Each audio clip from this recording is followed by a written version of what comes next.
नमस्ते। 20 जून 2026 मैं एक एनजीओ में गया था।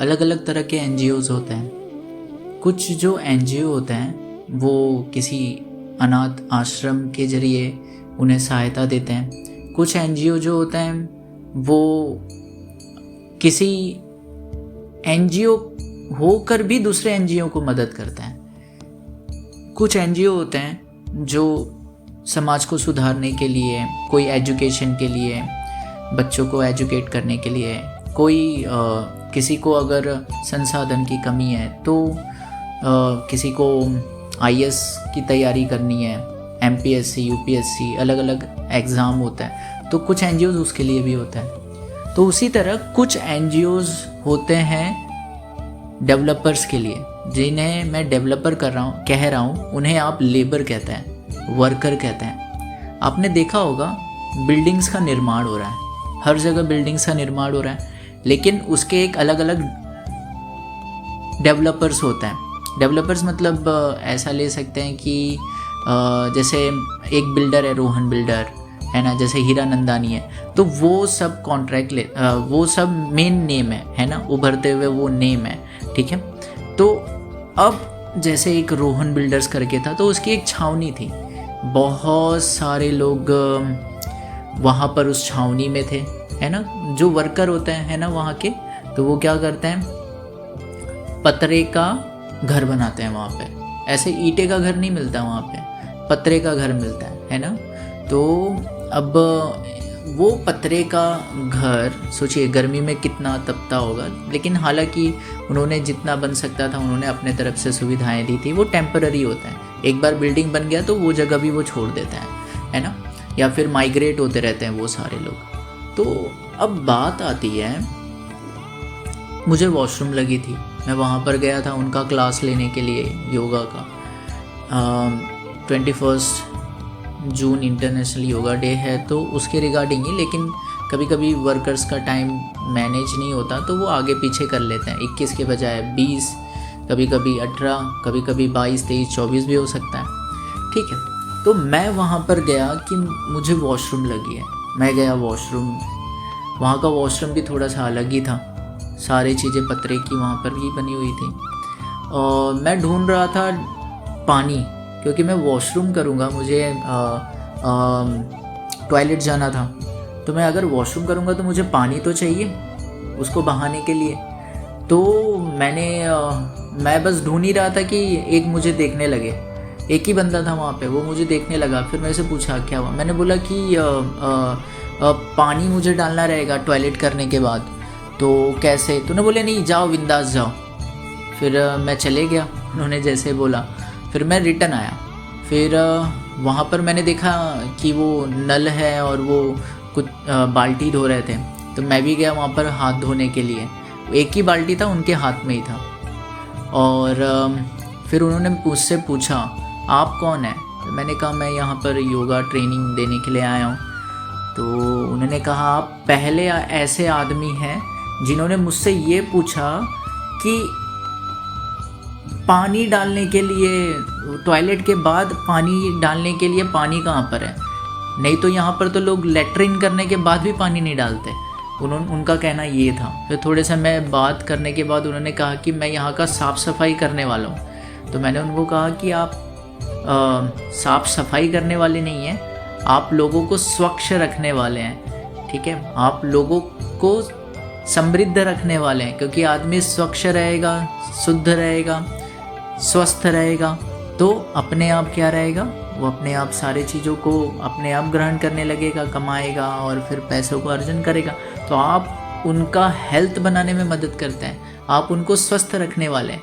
तो वो भी हंसने लगे, ठीक है। लेकिन एक बात सोचने वाली है यहाँ पर कि मेरे जैसा आदमी जब उस जगह पर जाता है और ऐसे व्यवहारों को लेकर जाता है कि नहीं, मुझे स्वच्छता रखनी है, मैं अगर टॉयलेट करता हूँ तो अगर मैं थोड़े से मैं भी गया तो वो स्मेल आएगा जो नेक्स्ट टाइम आएगा, मेरे मन में एक विचार है। लेकिन वहाँ के लोगों का एजुकेशन कैसा रहेगा, सोचिए। कोई पान खा के थूक रहा है, कोई तंबाकू खा के थूक रहा है, कोई सिगरेट, कोई तो शराब पी रहा है। ऐसा वो कंडीशन है वहाँ का। तो कभी कभी कुछ एनजीओज इसलिए भी होते हैं, जैसे एक एनजीओ था मेलजोल करके जिसके थ्रू मैं गया था। तो कभी कभी कुछ एनजीओज ऐसे भी होते हैं जो इन लोगों पर ध्यान देते हैं। जैसे मैं बड़े बड़े कॉर्पोरेट कंपनी में जाकर भी उनके क्लास लेता हूँ। कई सारे कंपनीज़ हैं, बड़ी बड़ी कंपनियाँ, वो एक एक सेशन का काफ़ी अच्छा पेमेंट भी देते हैं ट्रेनर्स को। 6,000 7,000 10,000 रुपये भी एक एक घंटे के दे देते हैं कि आओ और सिखाओ। लेकिन इनको कौन सिखाएगा? ये लेबर्स को। ये तो एक्चुअल में डेवलपर्स हैं, लेकिन इनकी हरकतें, इनका जो व्यवहार है, इनके बात करने का जो तरीका है, जो एजुकेशन लेवल है, इसके वजह से सम्मान नहीं मिल पाता। ये भी एक कारण है। जो विद्वान है वो हर जगह सम्मानित होता है, लेकिन अविद्वान हर जगह तिरस्कृत होता रहता है। खैर, अब इनको ट्रेनिंग देना जरूरी है। तो ये मेरा पहला एक्सपीरियंस ऐसा था कि इनको ट्रेनिंग देना, क्योंकि ये एक ऐसे बंदे थे, इनको ट्रेनिंग देते समय ये तुरंत गंभीर नहीं हो जा रहे थे। मतलब कि इनको मैं बहुत गहराई वाली बातें बताऊं, योग से जुड़ी हुई, ध्यान से जुड़ी हुई, इनको उतने पल्ले नहीं पड़ रही थी। उनके मन में उतना नहीं जा पा रहा था, ये मन को उतना एकाग्र नहीं कर पा रहे थे। वही मैं कॉर्पोरेट में जाता हूँ तो उन चीज़ों को वो आसानी से समझ लेते हैं, मेरे शब्दों को भी आसानी से समझ लेते हैं। तो इसके लिए मुझे इनको खुश करना पड़ा। खुश करने के लिए लाफ्टर योगा मैंने ट्राई किया। इनको छोटी छोटी बेसिक बातें बतानी पड़ी, इनके क्लाइमेट से जुड़े हुए बातें बतानी पड़ी। जैसे फॉर एन एग्जाम्पल कि मुझे अगर बताना है कि योग क्या है, तो मैं उनको ऐसे बता रहा था कि देखिए, ये कंक्रीट यहाँ पे रखा है, ये रेती यहाँ पे रखा है, ये सीमेंट यहाँ पर रखा हुआ है, और यहाँ पर मशीन रखी हुई है ना। आपके पास सेफ्टी के सारे टूल्स भी हैं, बड़े बड़े मशीन भी हैं। इन सब का उद्देश्य क्या है? इन सब का उद्देश्य है कि बिल्डिंग बनाना। अंतिम गोल क्या है? बिल्डिंग बनाना। तो वैसे ही योग का अंतिम उद्देश्य है समाधि, धारणा, ध्यान से समाधि तक पहुंचना, ध्यान से समाधि तक पहुंचना। तो उनसे जुड़ी हुई छोटी छोटी चीज़ें बतानी पड़ी। ये एक्सपीरियंस काफ़ी मेरा अच्छा रहा। ये जो एनजीओ था ये थोड़ा सा अलग वर्क कर रहा था। हो सकता है दुनिया में अलग अलग तरह के एनजीओज हों, है ना। जैसे सोसवा है, तो ये भी एक एनजीओ है, लेकिन ये क्या करते हैं? योगा ट्रेनर्स को ढूंढते हैं, बहुत अच्छे योगा ट्रेनर्स को ढूंढते हैं और उन एनजीओज के पास लेकर जाते हैं जो अनाथ आश्रम हो, है ना, अनाथ आश्रम जो ऑलरेडी बच्चों को संभाल रहे हो, तो उनको ट्रेनिंग देते हैं, क्योंकि इनको सिखाने वाला कोई नहीं रहता। अब हम हैं तो हम कहीं से भी करके, कुछ भी करके योगा सीख ही लेते हैं, है ना, पैसा दिए और कर ले। लेकिन इनको सिखाने वाला कौन है? तो उनके लिए भी एनजीओज रहते हैं। तो कुछ एनजीओ को मदद करते हैं। तो कई सारे एनजीओज मिलकर अलग अलग अपने कार्यों को कर रहे होते हैं। वैसे ये एनजीओ वर्कर के लिए काम करते थे, जो बहुत ही काबिल तारीफ भी थी। तो यहाँ पर जाकर मैंने बहुत कुछ सीखा। इनका हम्बलनेस, इनके बात करने का तरीका, इनके किसी चीज़ को समझने का तरीका, तो मुझे काफ़ी पसंद आया इनका ये सेशन। लेकिन हाँ, ये बहुत ज़रूरी है कि इन्हें एजुकेट किया जाए। ऐसे लोगों को एजुकेट करना बहुत ज़्यादा ज़रूरी है। फॉर एन एग्ज़ाम्पल कि ये करना ही नहीं चाहते। इनका कहना है कि मैं तंबाकू क्यों छोड़ूं, मैं गुटखा क्यों छोड़ूं, मैं शराब क्यों छोड़ूं, मैं गलत आदतें क्यों छोड़ूं, भगवान है भी तो अगले जन्म में देख लेंगे। तो बहुत सारे जो चीज़ें थी उनको समझाना बहुत ज़्यादा ज़रूरी था। तो मैं उनको इस तरह से समझाता था कि देखो, तुम कभी कभी ऐसा तो बोलते हो ना कि अरे भगवान तू इतना दुख क्यों दे रहा है, इतना दुख सब तेरे वजह से हो रहा है, तू इतना दुख क्यों दे रहा है। लोग बोलते हैं ना कि भगवान मेरे साथ ऐसा क्यों कर रहा है। हम खून के आंसू रोने लगते हैं कि भगवान मेरे साथ ही ऐसा क्यों करता है, मुझे इतना दुख, इतना तकलीफ क्यों देता है। तो एक दिन मैं उन्हें ऐसे ही कहता हूँ कि एक दिन भगवान खुद तुम्हारे पास पहुँच गए। पहले तो ऐसा होता था कि भगवान का इतना स्तुति किया जाता था, इतना स्तुति किया जाता था, उनकी इतना प्रेम से उनका नाम पुकारा जाता था कि भगवान को हाजिर होना पड़ता था। लेकिन आज के समय लोग इतने प्रेम से गालियां देते हैं, इतने प्रेम से भगवान को ही बद्दुआएं देते हैं कि भगवान भी एक दिन आपके सामने प्रकट हो गए। मैं उनसे ऐसे ही कहता हूँ कि भगवान भी एक दिन आपके सामने प्रकट हो गए और बोले, क्यों भाई, क्यों रो रहा है, क्यों इतने बद्दुआएं दे रहा है मुझे। तो अब आप भी बोलने लगे। मैं उन्हें ऐसे ही समझाता हूँ कि फिर आप भी बोलने लगे एक समय, हम भी बोलने लगे एक समय कि आपने मुझे इतना दुख क्यों दिया, इतना तकलीफ क्यों दिया। एक आदमी को बहुत अमीर बना दिया, एक आदमी को बहुत गरीब बना दिया, एक आदमी को लंगड़ा लूला बना दिया, एक आदमी को बहुत सुंदर बना दिया, एक आदमी को टिंगना बना दिया, एक आदमी को लंबा बना दिया, एक आदमी को काला बना दिया, एक आदमी को गोरा बना दिया, एक को बुद्धि दे दिया, एक को बुद्धि ही नहीं दिया। तो इतना विविधता क्यों कर दिया भगवान तूने?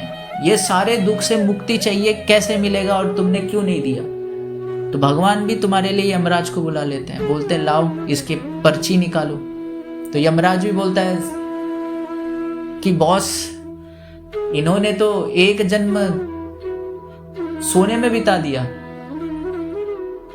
जो भालू की तरह सोए, इंसान का जन्म तो फिर भी सोने में बिता दिया। सुबह उठना था, आपकी स्तुति करना था, आपकी प्रार्थना करनी थी, आसन करना था, प्राणायाम करना था, ध्यान करना था, अपने मन को स्वस्थ रखना था, अपने भीतर के खालीपन को दूर करना था, और ये सोते रहते थे दिन भर रात भर। एक जन्म तो इन्होंने इसी में बिता दिया। फिर से भगवान बोले, दूसरा जन्म फिर क्या हुआ दूसरे जन्म में? तो बोले दूसरा जन्म खाने में बिता दिया, कुछ भी खाते थे, तीखी चीज, कड़वी चीज, मीठी चीज, जो मिलता था भर भर के खाते थे, कोई कंट्रोल नहीं था। दूसरा जन्म तो खाकर मरने में बिता दिया। तीसरा जन्म व्यसन में बिता दिया, शराब, सिगरेट, अल्कोहल, सारे चीजें, ड्रग्स, सारे चीजें ले लेकर उसमें बिता दिया। फिर बोले अगला जन्म, बोले अगला जन्म तो व्यसनी थे, ये महा दुराचारी थे, इन्होंने तो स्त्री को तो छोड़ा ही नहीं, पुरुषों को भी नहीं छोड़ा, सबके साथ व्यभिचार, दुराचार, अनर्थ सब काम किए इन्होंने। तो बोले ये जन्म, बोले ये जन्म में इनका सब कुछ मिश्रित है, इनका आहार, इनका व्यवहार, इनका विचार, ये दिन भर काम करते हैं पैसा कमाने के लिए, बाहरी धन कमाने के लिए, लेकिन आत्मिक धन कमाने के लिए एक भी काम नहीं करते। इनको बोला जाता है कि थोड़ा सा जाप कर लो, ये कहते बुढ़ापे में करेंगे, और इनको दुख से मुक्ति अभी होना है।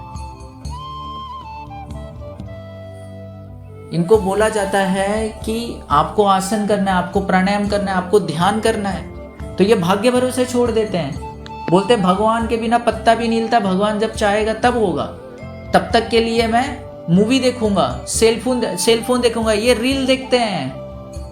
यमराज ने कहा भगवान बॉस, ये तो रील देखते रहते हैं और उससे भी इनका खालीपन दूर नहीं होता।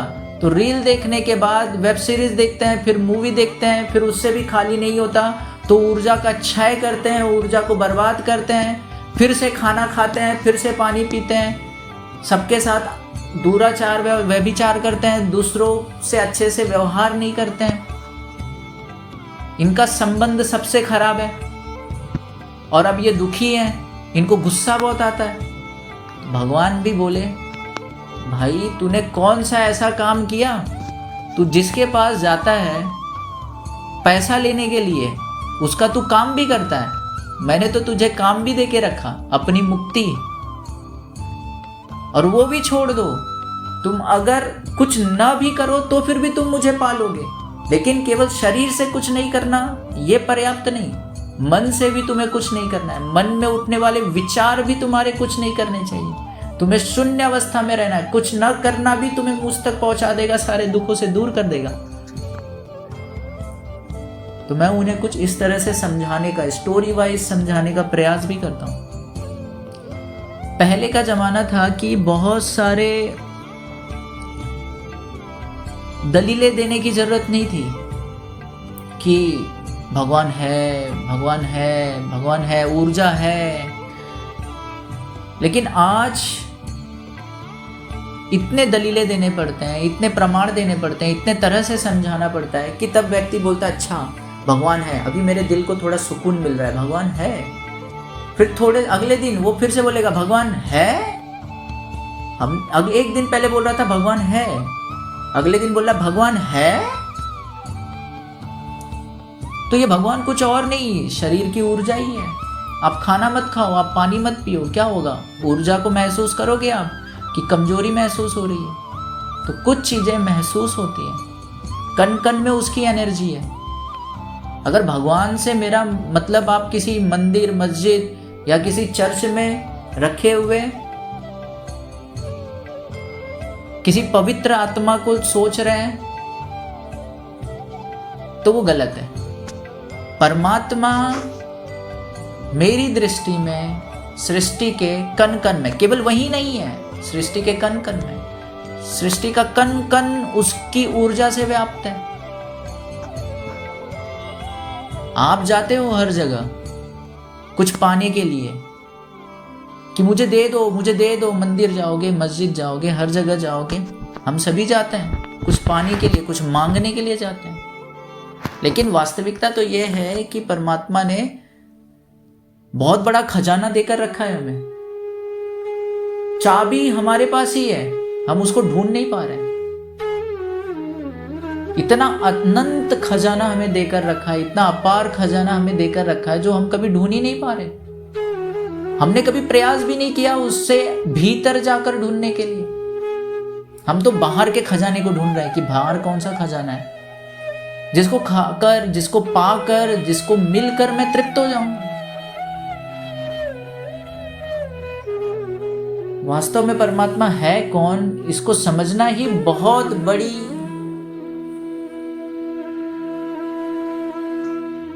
हम कह सकते हैं कि बहुत बड़ा चैलेंज है हमारे लिए, बहुत बड़ी चुनौती है हमारे लिए।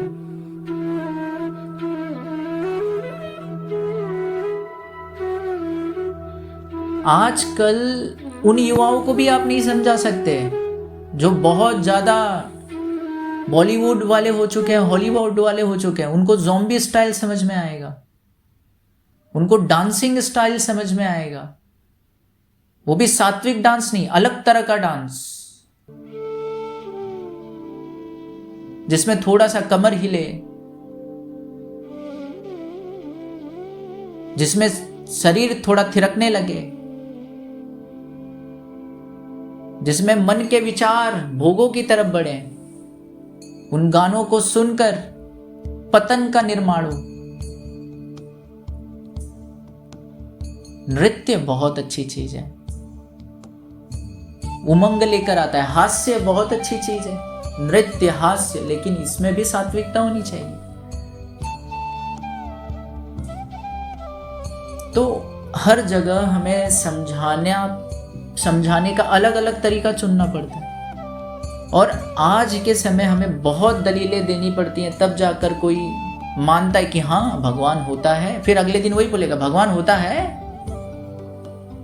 वो भूल जाएगा सब कुछ, वो लाभ देखता है, वो हानि देखता है। उसके दुख का कारण उसे पता है, लेकिन वो उसे महसूस नहीं कर पा रहा है, उस चीज को वो पा नहीं पा रहा है, जिसकी वजह से वो जगते हुए भी सो ही रहा है, स्वप्न की अवस्था में।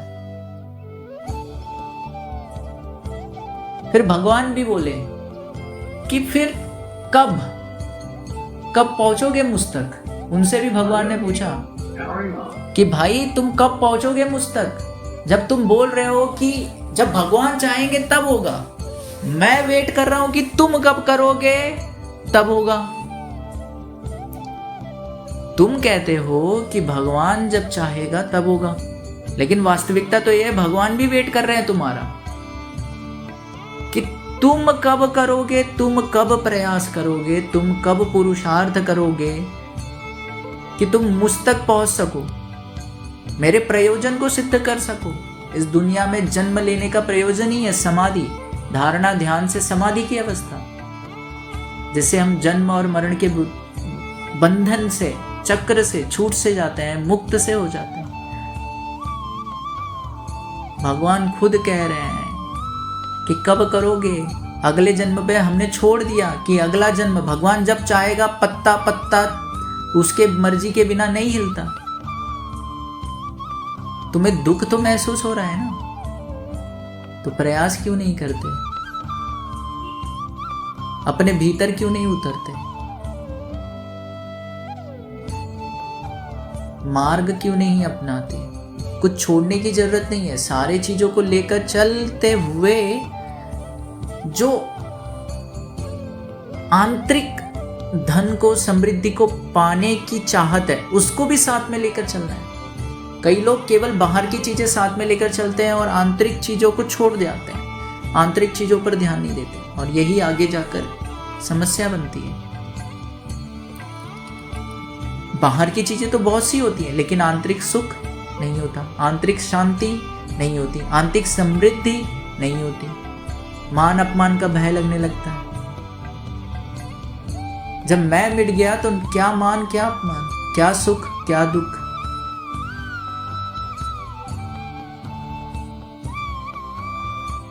धन्यवाद।